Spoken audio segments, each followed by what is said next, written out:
अस्सलाम वालेकुम viewers, welcome to my channel delicious meals.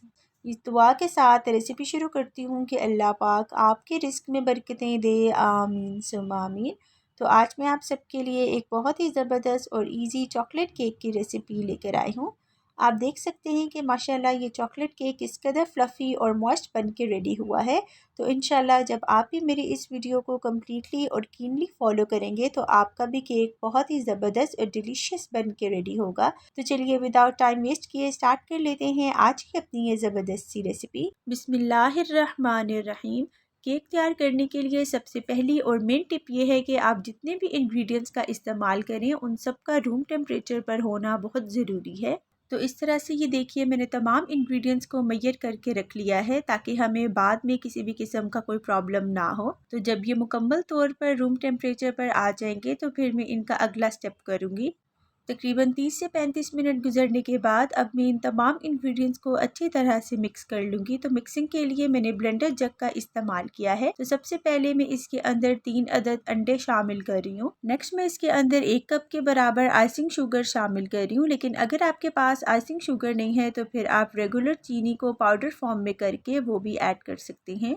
अब मैं इसके अंदर तकरीबन हाफ कप के बराबर कुकिंग ऑयल भी शामिल कर रही हूँ और आखिर में इसके अंदर 3/4 कप दूध शामिल कर लेने के बाद मैं तमाम इंग्रेडिएंट्स को अच्छी तरह से ब्लेंड कर लूँगी। कम से कम 1 डेढ़ मिनट तक आपने तमाम वेट इंग्रेडिएंट्स को अच्छी तरह से ब्लेंड कर लेना है ताकि ये वेल कंबाइंड हो जाए।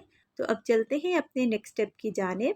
यहाँ पर मेरे पास कुछ ड्राई इंग्रेडिएंट्स हैं जिन्हें अब मैं एक एक करके स्ट्रेनर के अंदर शामिल कर लेने के बाद इन्हें अच्छे से स्ट्रेन कर लूँगी। आपने मेक श्योर करना है कि ड्राई इंग्रेडिएंट्स भी अच्छी तरह से रूम टेम्परेचर पर आ जाएं, तो फिर हम इन्हें एक एक करके स्ट्रेन करते जाएंगे। तो सबसे पहले मैंने स्ट्रेनर के अंदर शामिल कर लिया है 1.5 कप के बराबर मैदा। 1 टेबल स्पून फुल भर के बेकिंग पाउडर शामिल कर लें और 2 टेबल स्पून के बराबर कोको पाउडर ऐड कर लेने के बाद आखिर में मैंने इसके अंदर थोड़ा सा नमक भी शामिल कर लिया है। टिप नंबर 2 ये है कि आपने तमाम ड्राई इंग्रेडिएंट्स को अच्छी तरह से छान लेना है, क्योंकि जब आप इस तरह से ड्राई इंग्रेडिएंट्स को छानेंगे तो फिर इनमें एयर डिवेलप होगी और अल्टीमेटली केक भी सुपर मॉइस्ट बन के तैयार होगा। ड्राई इंग्रेडिएंट्स को आप एक बार हल्के हाथों से मिक्स कर लेने के बाद अब इसके अंदर वेट इंग्रेडिएंट्स का मिक्सचर भी शामिल कर लें। टिप नंबर 3 ये है कि आपने स्पैचुला को किसी एक डायरेक्शन में रखते हुए बहुत हल्के हाथों के साथ केक का बैटर बनाकर तैयार कर लेना है। मैंने इस पॉइंट पर वीडियो की स्पीड को थोड़ा सा बढ़ा दिया था ताकि ये वीडियो आपको ज़्यादा लंबी ना लगे, लेकिन इस तरह से आपने बैटर के अंदर स्पैचुला को तेज़ तेज़ नहीं घुमाना, क्योंकि ऐसे करने से बैटर के अंदर जो भी एयर बबल्स डिवेलप होंगे वो ख़त्म हो जाएंगे। ये देखिए बैटर हमारा अच्छे से मिक्स हो चुका है। तो अब मैं इसके अंदर हाफ़ टी स्पून के बराबर वनीला एसेंस ऐड कर लेने के बाद इसे भी मैं अच्छे से मिक्स कर लूँगी। अब चलते हैं हम अपने नेक्स्ट स्टेप की जानिब, जहाँ पर मैं केक के मोल्ड को प्रिपेयर करूँगी। तो मोल्ड प्रिपेयर करना बहुत ही सिंपल और आसान है। इसके लिए आप जिस भी शेप में केक को बेक करना चाह रहे हो आप वो मोल्ड लेकर उसे ऑयल के साथ अच्छी तरह से ग्रीस कर लें। जब एक बार आप पैन को अच्छे से ग्रीस कर लें तो फिर आपके पास यहाँ पर 2 ऑप्शंस होते हैं। अगर आपके पास इस तरह से बटर पेपर या वैक्स पेपर नहीं है तो फिर आप इसे स्किप करके सिंपल प्लेन मैदे से भी डस्ट कर सकते हैं, उससे भी आपका केक नीचे से चिपकेगा नहीं। अब मोल्ड के अंदर तमाम बैटर पोर कर लेने के बाद आपने मोल्ड को अच्छी तरह से टैप कर लेना है। यहाँ पर मैंने ओवन को अपर लोअर रॉड ऑन रखकर 180 डिग्रीज पर तकरीबन 20 मिनट के लिए पहले से ही प्री हीट कर लिया था। तो अब चलिए हम इसके अंदर केक टिन रखकर इसे अच्छे से बेक कर लेते हैं। मैं इस केक को OTG में बेक कर रही हूँ, तो इसके लिए मैंने सबसे ऊपर वाले रैक के ऊपर केक टिन रखने के बाद अपर रॉड ऑफ कर लिया है ताकि हमारा केक ऊपर से जले नहीं।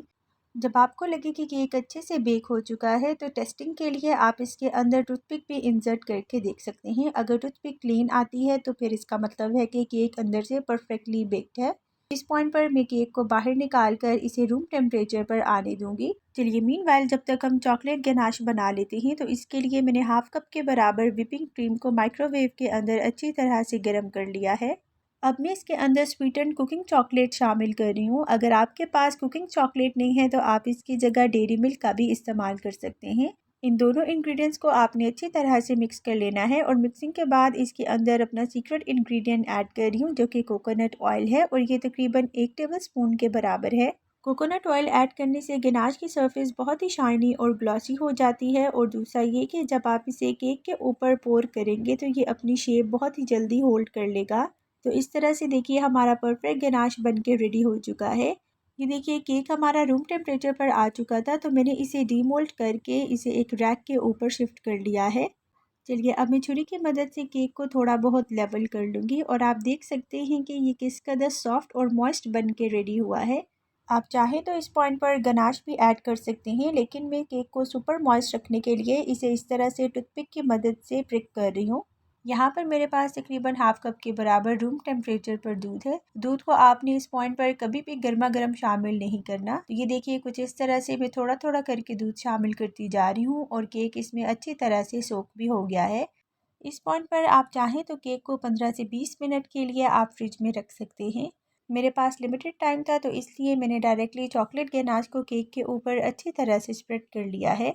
तो अब चलते हैं अपने फाइनल और लास्ट स्टेप की जानिब। मैंने इस केक के ऊपर वाइट चॉकलेट और टूथपिक का इस्तेमाल करते हुए सिंपल सा केक का डिज़ाइन बना लिया है, लेकिन आप इसके ऊपर अपनी मर्ज़ी से किसी भी किस्म की डिज़ाइनिंग कर सकते हैं। आप चाहें तो विपिंग क्रीम का इस्तेमाल कर लें या फिर श्रेड की हुई चॉकलेट का इस्तेमाल करते हुए आप बेहतरीन सा केक के ऊपर डिज़ाइन बनाकर तैयार कर सकते हैं। तो ये लीजिए अल्हम्दुलिल्लाह हमारा बहुत ही ज़बरदस्त डिलीशियस और सुपर मॉइस्ट चॉकलेट केक बनके तैयार हो चुका है। अब आप चाहें तो इसे फ्रिज में ठंडा होने के लिए रख लें, लेकिन मैं प्रेफर करूँगी कि आप इसे राइट अवे ही सर्व करें। ये बहुत ही सुपर मॉइस्ट बनके तैयार हुआ है। उम्मीद करती हूँ कि मेरी आज की ये रेसिपी आपको बेहद पसंद आई होगी। वीडियो अच्छी लगी हो तो इसे लाइक और शेयर ज़रूर करें और कमेंट सेक्शन में भी मुझे आपने अपना फीडबैक लाजमी देना है। साथ ही आपसे रिक्वेस्ट है कि अगर आपने अभी तक मेरा चैनल सब्सक्राइब नहीं किया तो प्लीज़ मेरे चैनल को भी ज़रूर सब्सक्राइब कर लें। मिलती हूँ अगली वीडियो में एक न्यू और इजी रेसिपी के साथ। तब तक फ़ी अमानिल्लाह।